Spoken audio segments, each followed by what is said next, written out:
guys तपाईले देख्नुहुन्छ यो त बतासे हैन अन्त यो कञ्चनजंघा हेर्न सक्नुहुन्छ यति सुन्दर छ हैन दार्जिलिङ चाहिँ त्यसै क्वीन अफ हिल्स भनेको चाहिँ हैन सो म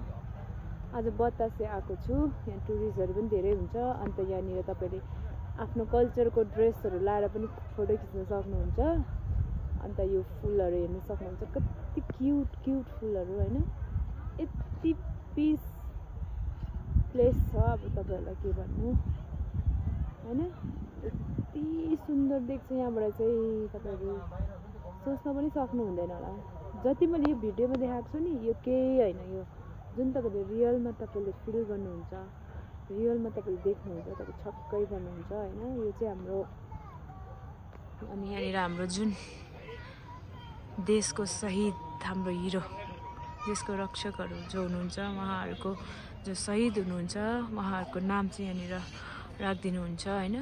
देख्न सक्नुहुन्छ एकदमै राम्रो छ तपाईहरु आउन सक्नुहुन्छ र त्यसैले नै हाम्रो यो दार्जिलिङलाई चाहिँ क्वीन अफ हिल्स भनेको के पहाडको रानी दार्जिलिङ चाहिँ त्यही कारणले भनेको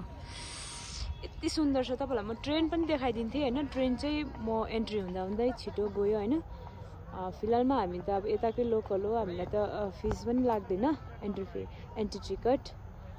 खास हो भने चाहिँ यहाँ पस्नलाई चाहिँ एन्ट्री टिकट चाहिँ तपाईहरुको 50 रुपैयाँ हो तर हामीलाई चाहिँ लिँदैन हामी चाहिँ लोकल भएर हेर्न सक्नुहुन्छ टुरिस्टहरु जुनै टेलिस्कोप पनि छ हैन तपाईले देख्न सक्नुहुन्छ टेलिस्कोपबाट पनि तपाईले चाहिँ हेर्न सक्नुहुन्छ गाइस यहाँनिर टुरिस्टहरु आफ्नो आफ्नो त हैन तर नेपाली ड्रेसहरु लाएर उहाँले भिडियो फोटो खिच्दै हुनुहुन्छ ल गाइस थ्यांक यू एकपल्ट कञ्चनजंघा हेर्दिनुस्